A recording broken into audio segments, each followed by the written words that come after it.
Hello everyone. आज हम class 8 का chapter number 6 square and square roots करेंगे। आपको पता है स्क्वायर कैसे फाइंड आउट करते हैं। अब मैंने एक लिस्ट बनाई हुई है जिसमें मैंने 15 तक नंबर लिखे हुए हैं, फिर लिखा हुआ है स्क्वायर। अगर आपको नहीं पता तो मैं बता देता हूँ स्क्वायर हम कैसे फाइंड आउट करते हैं। जब भी हम स्क्वायर फाइंड आउट करते हैं, सपोज करो कि एक नंबर लिखा है मैंने 5 और बोल दिया कि 5 का स्क्वायर फाइंड आउट करो, तो स्क्वायर का मतलब होता है 5 की पावर 2। स्क्वायर का मतलब होता है पावर 2, क्यूब का मतलब होता है पावर 3। हम स्क्वायर की बात कर रहे हैं तो किसी भी नंबर का अगर स्क्वायर फाइंड आउट करना है तो उसकी पावर लिखते हैं 2 और ये पावर ऊपर लिखी जाती है। तो इस पावर का मतलब है कि ये स्क्वायर है, तो 5 का स्क्वायर। अब स्क्वायर कैसे फाइंड आउट करते हैं, इसका ये मतलब नहीं होता कि 5 की 2 से मल्टीप्लाई करें। इस पावर 2 का मतलब होता है कि जो नंबर लिखा होता है उसको उसी के साथ 2 बार मल्टीप्लाई करना होता है।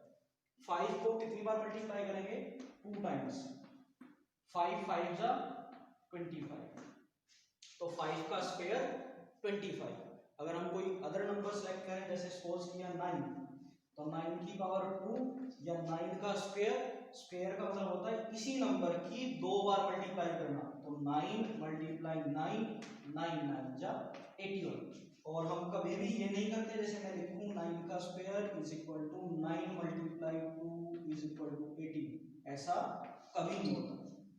तो स्क्वायर का मतलब होता है उस नंबर की 2 बार मल्टीप्लाई करना, same number multiply with 2 times. तो 9 मल्टीप्लाई 9 इज इक्वल टू 81। तो मैंने एक लिस्ट बनाई है जिसमें मैंने 15 तक नंबर लिखे हैं और उनके स्क्वायर्स लिखे हैं। आपको ये लिस्ट कंप्लीट करके 20 तक कंप्लीट करनी है। तो मैं एक बार दोबारा रिपीट कर देता हूँ। एक लिस्ट बनी है 15 तक, आपको ये लिस्ट 20 तक कंप्लीट करनी है और स्क्वायर भी 20 तक लिखने हैं। 1 का स्क्वायर 1, 2 का स्क्वायर 4, 3 का स्क्वायर 9, 4 का स्क्वायर 16, 5 का स्क्वायर 25, 6 का स्क्वायर 36, 7 का स्क्वायर 49, 8 का स्क्वायर 64, 9 का स्क्वायर 81, 10 का 100, 11 121, 12 144, 13 169, 14 196 and 15 223, सॉरी 25, 225। अब ये टेबल जो लिखी हुई है इसमें एक चीज नोट डाउन की होगी आपने कि जो यूनिट प्लेस वैल्यू है स्क्वायर करने के बाद, स्क्वायर करने के बाद जो यूनिट प्लेस वैल्यू है, यूनिट प्लेस कौन सा होता है? जैसे अगर दो डिजिट का नंबर लिखा हुआ है तो ये फर्स्ट नंबर होता है यूनिट प्लेस। ये होता है यूनिट प्लेस या वंस। जो आपकी वंस प्लेस की वैल्यू है वो चेक करो क्या क्या है। वंस प्लेस पे 0 1 4 9 6 5 6 9 4 1। तो आपको सिर्फ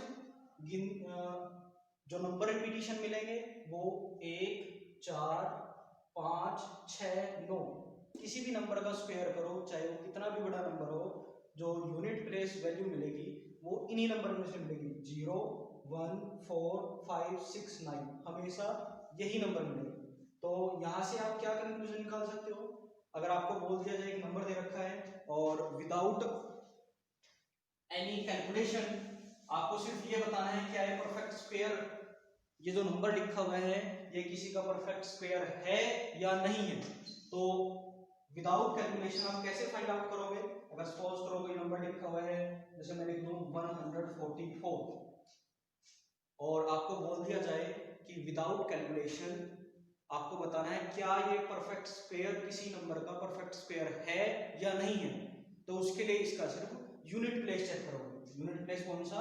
ये वाला। अगर किसी नंबर की लास्ट डिजिट या यूनिट प्लेस पे लिखा हो 0 1 4 5 6 9 तो वो नंबर स्क्वायर नंबर हो सकता है, वो नंबर किसी का स्क्वायर नंबर हो सकता है। तो ये वाला नंबर यूनिट प्लेस पे लिखा 4, हमें तो बस बताना है क्या है किसी का स्क्वायर, ये नंबर किसी का स्क्वायर है, किसी नंबर का स्क्वायर है। तो हम क्या करेंगे, सिर्फ इसका यूनिट प्लेस चेक करेंगे। अगर यूनिट प्लेस पे लिखा हो 0 1 4 5 6 9 तो वो नंबर हो सकता है, अदरवाइज नहीं होगा। तो जो इसके अलावा जो नंबर रह गए वो कौन से रह गए? वो रह गए हमारे 2, 3, 7, 8। अगर किसी नंबर के यूनिट प्लेस पे 2, 3, 7, 8 इनमें से कोई भी नंबर आए तो हम डायरेक्ट देख के बोल सकते हैं ये तो परफेक्ट स्क्वायर होगा ही नहीं, ये किसी नंबर का परफेक्ट स्क्वायर है ही नहीं।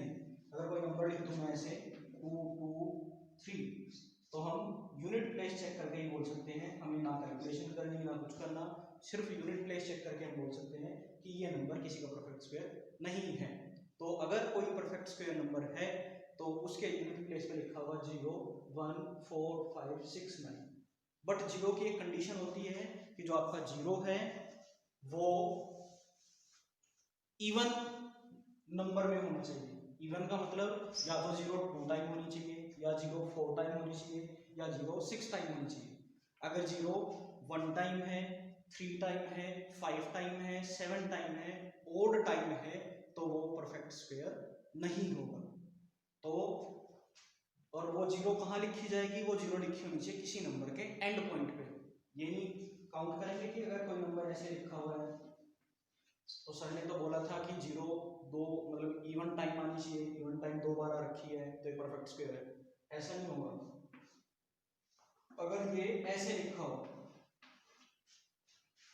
तब ये परफेक्ट स्क्वायर हो सकता है, तब ये परफेक्ट स्क्वायर हो सकता है, ये नंबर किसी का परफेक्ट स्क्वायर हो सकता है।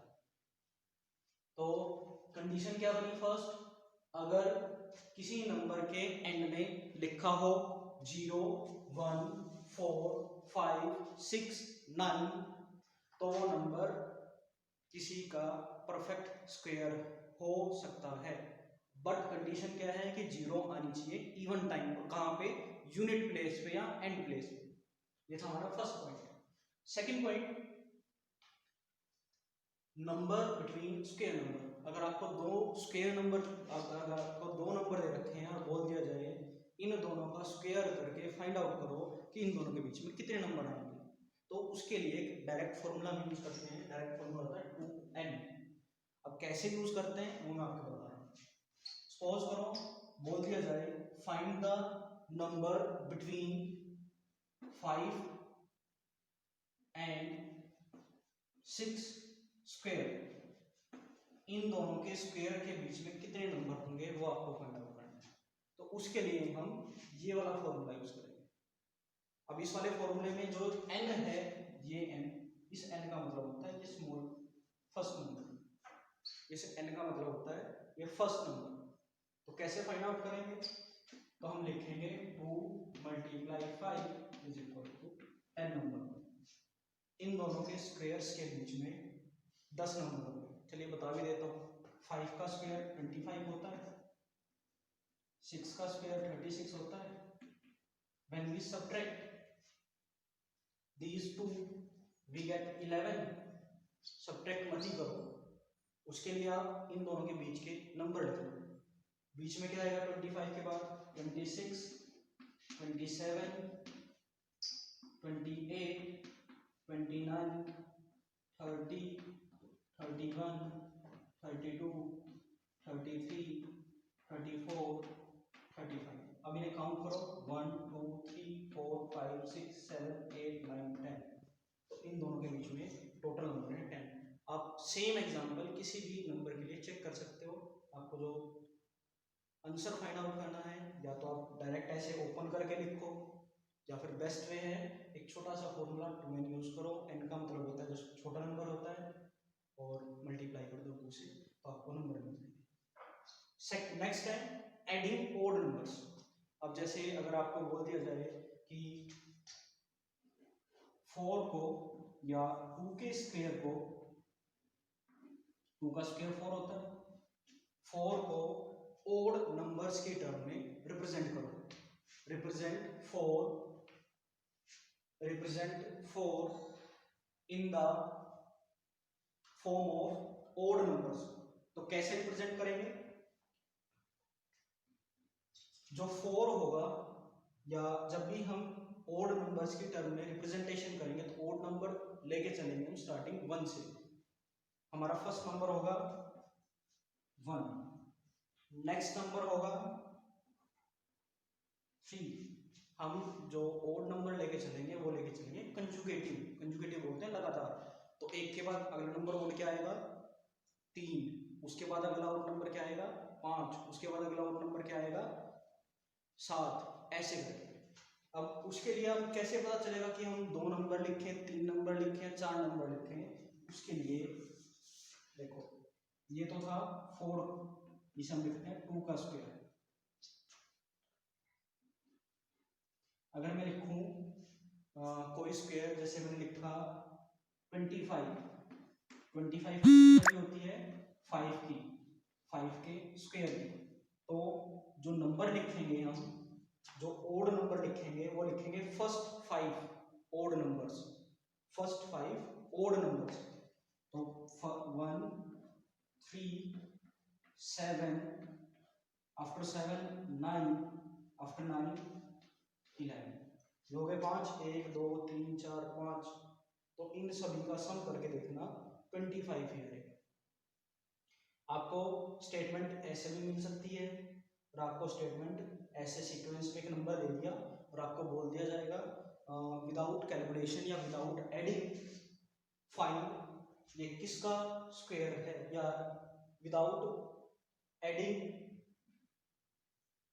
How you find the sum of these number. बिना ऐड किए हम कैसे पता करेंगे कि इन सभी का टोटल कितना होगा? तो उसके लिए क्या करोगे, सिर्फ इनकी काउंटिंग करोगे। 1 2 3 4 5, 5 नंबर है तो ये 5 का स्क्वायर 25 है। जो हमारा लास्ट पॉइंट है वो है sum of conjugative natural numbers. Conjugative आपको पता है और नेचुरल नंबर भी आपको पता है। अब इसमें इस वाले स्टेप में हम बात करेंगे जो हमारे ओड नंबर्स के स्क्वायर हैं। ओड नंबर कौन कौन है? 1 3 5 7 9 11 13 और 15। हम इनकी बात करेंगे। तो मैंने एक एग्जांपल लिखा हुआ है, एग्जांपल में लिखा हुआ है 5 का स्क्वायर। 5 का स्क्वायर कितना होता है? 25।